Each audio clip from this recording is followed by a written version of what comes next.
Fazbear Frights number 6. Blackbird. It needs to be bloody.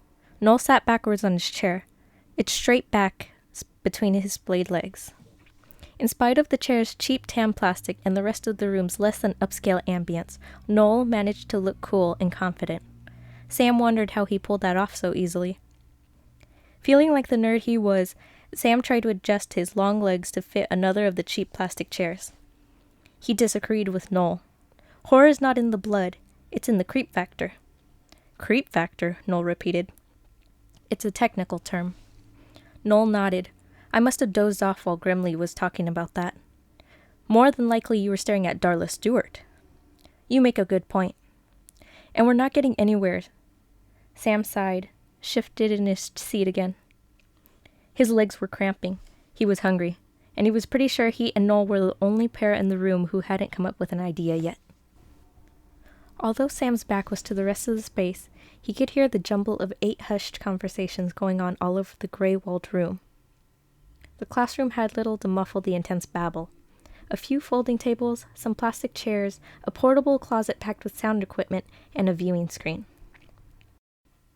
Through an open door behind Noel, Sam could see the project room, which had open space for filming scenes, a green screen, and several shelves stuffed full of more AV equipment.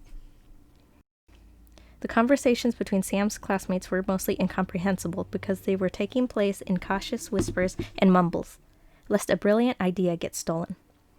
Occasionally, though, someone would get excited, and Sam would make out a word: serial killer, zombie, vampire, demon. The words he heard drained some of the tension from his shoulders. If those were the other team's ideas, maybe he and Noel still had a chance. They didn't have an idea yet, but at least they didn't have a done-to-death idea. You have to admit, she has a fine caboose, Noel said. Sam stretched all 37 inches of his leg and stared at his huge feet. Both Sam's legs and his feet defied the normal proportions that should have gone with his 6'5" body. According to a chart his doctor showed him once, his legs should have been about 34.5 inches long. You wouldn't think 2.5 extra inches would be much, but apparently they were enough to make Sam look like a stork, or a heron, or a crane. He heard all 3 from various unkind kids. And those inches were enough to make him prone to grand displays of ungainly clumsiness, which prevented him from turning his height into something useful, like, say, on a basketball court. All Sam's legs did, as far as he could tell, was get in the way. Earth to Sam! Huh? Looks like we're lagging again here, dude. Noel gestured out into the room behind Sam's shoulders. Sam looked around. 4 teams were leaving the room. 2 were getting ready to leave. Only 2 other teams were still talking. Great. Actually, it was kind of great. Sam thought better in silence. He looked at his watch. The classroom was open for another half hour. The classroom was open for another half hour. They had 30 minutes to come up with something. Would you like to get out of that chair? Noel flung his foot out and kicked the side of Sam's seat. You're squirming so much you remind me of my nephew when he needs to take a piss. I can't get comfortable. My heart bleeds. There you go with the blood again. Noel grinned. It's all about the blood. Seriously, we need to think. Hey! Noel's blasé posture disappeared. He glanced over at the remaining teams. Seriously, dude, get off the chair. Come over here. Noel exited his chair with enviable grace, and he took a couple of steps to the wall behind him. Sliding down the wall, he folded his normal-length legs, perfectly proportionate for a 6'1" height, into a meditative position. He motioned to Sam again when Sam hesitated. So Sam gave up on the too small chair and awkwardly put his skinny body on the floor in front of Noel. He had to admit, his legs were happier. Noel leaned forward and spoke softly. Do you remember Freddy Fazbear's Pizza? Noel's breath smelled like licorice. Sam leaned away. Sure. Why? Noel lowered his voice into a whisper so faint Sam had trouble understanding him.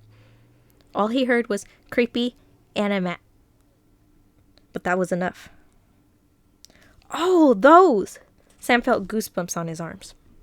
He was glad he was wearing a long-sleeved t-shirt, so Sam couldn't see how the mention of characters affected him. Yeah, those are creepy, all right. Thinking about pizza gave me the idea, Noel said. What idea? Noel gazed over the classroom again. Sam checked it too. Only one other team was left. It was the infamous Darla, her fine caboose, and her friend Amber, who actually was the nice one of the two girls. They had their heads together and seemed to be having a whispered disagreement. They weren't paying attention to Noel and Sam. My idea is to write a horror story plot around a creepy animatronic of our own, Noel whispered to Sam. Sam, edgy from just thinking about Freddy Fazbear's animatronic characters, had to admit that was a great idea. I like it. Awesome. Noel held out a fist, and Sam bumped it. So what would be a good character? Noel asked. You're asking me? You're the genius. Sam wasn't a genius, but he did get good grades. Some people, like Noel, who tended to be a bit of a screw-off, got those things confused. Sam leaned back and looked at his feet again. A good animatronic character. A good animatronic character. A good animatronic. Sam looked at his legs. Stark. Heron. Crane. How about a bird? Not a chick, obviously. Something more obviously intimidating. That's not bad. How about a goose? A goose? Sam repeated loudly. He laughed. Don't laugh. A goose attacked me when I was little. I still bear the scars. Seriously? Noel pulled up the left leg of his faded jeans. He pointed at a white scar below his knee. It bit you? Well, no, it chased me while I was on my bike. I fell off my bike and cut my knee. Sam laughed again. Noel dropped his pant leg. Sorry, Sam said. I can see you're traumatized. Noel stared blankly into the middle distance. You have no idea. I probably need therapy. I don't think I want to do a horror film about an animatronic goose, Sam said. You're right. We need the creep factor. What's a creepy bird? You guys win the rotten egg prize? Amber called from across the room. Saving the best for last, Noel said, holding his clasped hands above his head in a victory gesture. Amber laughed. You're an idiot. Darla said nothing, and the two girls left the room, talking about a poetry reading for their English class. She likes you, Sam said. She thinks I'm an idiot. So, she likes you, and she knows you. Noel kicked Sam's foot. Sam returned to the problem. Oh, I've got it. He sat up and said in a solemn, ominous tone, Once upon a midnight dreary. Huh? Oh, come on, you're not that much of an idiot. I might be. Quoth the raven, Sam prompted. Huh? Oh, wait, I know this. That poem by the scary dude, Poe. Oh, a raven. Yeah, only no, not quite. The raven obviously is cliché. A crow would be too. I'm thinking of a blackbird. It has the same connotation, but blackbirds are a little smaller. They're songbirds, and we actually have more of them in our area than we do crows or ravens. How do you know this stuff? I'm a genius, remember? No, I'd forgotten because I'm an idiot. They both laughed. Okay, so we've got a creepy blackbird, Noel said. Now what? Ever had one of them stare at you? Sam asked. I mean, really stare at you? There was one in quad the other day. I was thinking about skipping Psych 201, and the bird kept looking at me. And I felt so guilty I went to class. Sam snapped his fingers. That's dumb, but I think you're onto something. What? Guilt. Idiot here, remember? You need to spell it out. Our animatronic. The Blackbird. Sam gave the name finger quotes. Will get you to confess your darkest secrets. And then when you do, it comes to punish you for your sins. It never lets you off the hook. Never lets you rest. We can have the Blackbird basically hound some poor dude to death. Will there be blood? Noel asked. You're a ghoul. Sam chewed on his lower lip. Actually, a little blood might not be bad. If you prick us, do we not bleed? Wow, Sam said. You're quoting Shakespeare? Maybe your idiot thing is all an act. I'll never tell. The Blackbird will make you tell, Sam said with a wicked laugh. Sam and Noel finally finished plotting the movie just in time for their next class. Even though he was arguably too tall for the role, Sam thought it would be fun to play the Blackbird.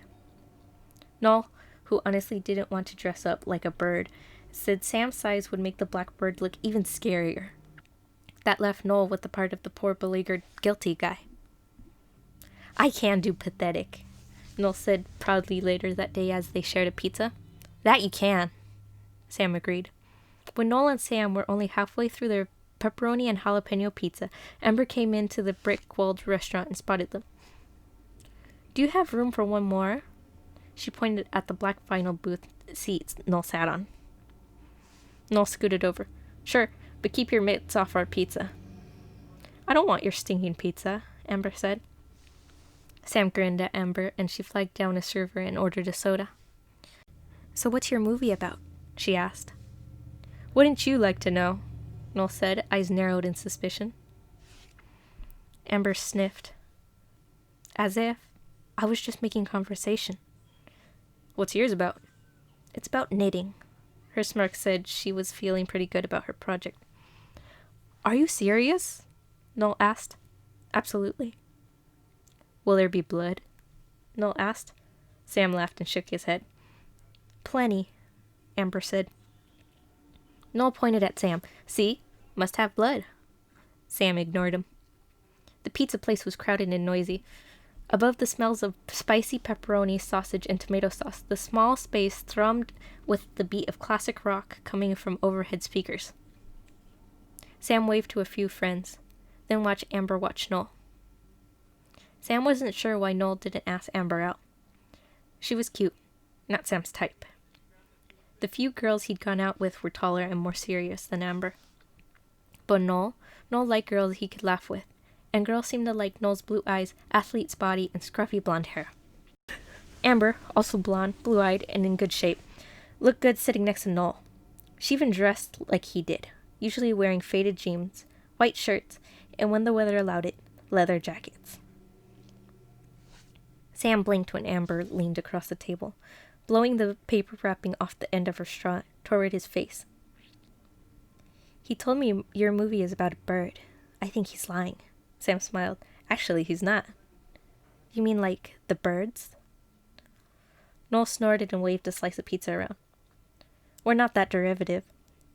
Ooh, big word, Amber said. Sam laughed. Actually, they were being a little derivative, weren't they? They were piggybacking off Freddy Fazbear's pizza. The hair on the back of Sam's neck prickled. Why did that happen every time he thought of the place?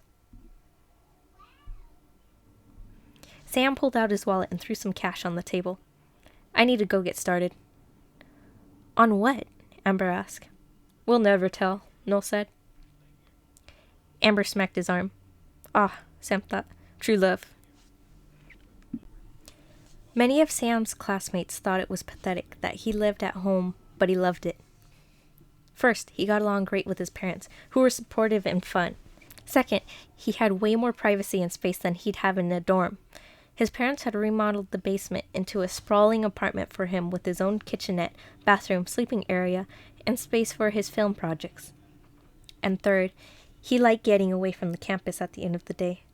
He could only take so much of the constant chatter, scholastic and social angst, and the frantic pace. Besides, he had no use for partying. Working on his projects was more fun than drinking and acting like a moron. Sam's house was about 2 miles from the college, an easy distance to walk, which was good since he didn't have a car. He enjoyed the walk home, too. It followed the railroad tracks that ran across the top of a steep, forested drop-off into a rocky trench and a culvert that separated farmland from the college's expansive acreage. Sam liked to pretend he was an old-timey vagabond, strolling along, waiting to hop a train to travel to faraway adventures. In fact, Sam was working on a screenplay about freight hoppers, set in the mid-20th century. He knew it was a tough lifestyle, but it held romantic appeal for him, maybe because he'd never felt like he'd fit in with mainstream life. And of course, his current project wasn't going to help with that. 3 days after Sam and Noel decided on their horror movie plot, Sam sat in a special order desk chair his mom had gotten for him, at the huge craft table in the basement. Covering the pale blonde table were piles and piles of long black feathers. Luckily, Sam's dad was a merchandiser who had a gift for finding rare items. He could locate pretty much anything Sam ever needed for his projects. Today, his dad met Sam in the driveway with several crates of feathers, which he'd helped Sam transport down the basement stairs.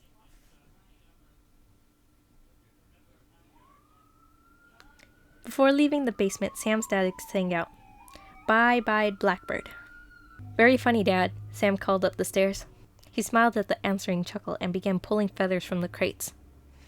Sam's idea for the Blackbird costume was to weave long black feathers into a netted black fabric that would then be sewn onto a black body hugging suit, like a feathered body wrap. This was going to require a lot of feather placing, affixing, and sewing, so Sam queued up some bluesy jazz and got to work. At 11:30 p.m., Sam startled when the phone rang. It was Noel. "Amber asked me out." "Good. I thought I was supposed to do the asking out. Have you ever heard of women's lib?" "Vaguely, but I come from a family of male chauvinists. I'm still in the learning curve." "What did you say to her?" Sam went, stabbing his finger with a needle for the 100th time. "I said yes. I couldn't think fast enough to say anything else. Besides, I've decided her caboose might be as fine as Darla's. That's important." "How's the costume coming?" "Good, I think. I should have it done by tomorrow afternoon, and we could work on the set." "Which is a tragedy," Noel complained. "The set?" "No, working on it tomorrow. Tomorrow's a Saturday. Saturdays are only for frolicking." "It's the only time we can get the shooting studio assigned to us," Sam reminded him. "A pity." Sam ignored him, hung up the phone, and returned to sewing feathers. A few hours later, he put the finishing touches on the costume, attaching to the head 2 beady yellow and black eyes and a tiny pointed orange beak. Even though he was exhausted, he donned the suit and stood in front of the full-length mirror behind the bathroom door. Sam nearly shrieked when he saw himself, because what he was looking at wasn't him anymore. It was so not him, he was tempted to tear off the suit and find himself again. He felt like his creation had assimilated him. He'd been transformed. He couldn't see any part of Sam. All he saw was a monster-sized blackbird. His design had come out just how he'd envisioned it. The oversized proportions made the suit look almost kid-friendly, but the wide, dead eyes and dripping midnight feathers were deeply unsettling. He had no doubt that poor Floyd, the character in their movie, would seriously regret his dark secrets when he came face to face with the Blackbird. Thanks to the massive quantity of feathers his dad got for him, Sam had been able to approximate the full belly shape of a blackbird. He'd fashioned the curve of the belly to come all the way down to below his knees, so the bird's legs started at his shins, conveying realistic proportions. His mom had helped him with the feet part of the costume. His mom, who loved all things crafty, found a pair of stretch-to-fit water shoes and extra large black tights with a scales pattern. She also showed Sam how to shape the bird toes out of black rubber, into which he then carved deep grooves. Together, they used sculpting epoxy to create bird claws, which Sam inserted into the rubber toes. He attached the bird feet to the water shoes so it looked like the toes extended out naturally. At first glance, Sam was a huge blackbird, and he was beyond creepy. Now, they just needed a little blood. Sam laughed. Maybe then Noel would shut up about the blood. Thank you for listening. If you like this, please subscribe. Part 2 is coming soon. And if you get the chance, please support the actual book. I am doing this for fun, and it would be even better if you could get the actual book to go along with this. If not, just enjoy the next part that's coming soon. Thank you.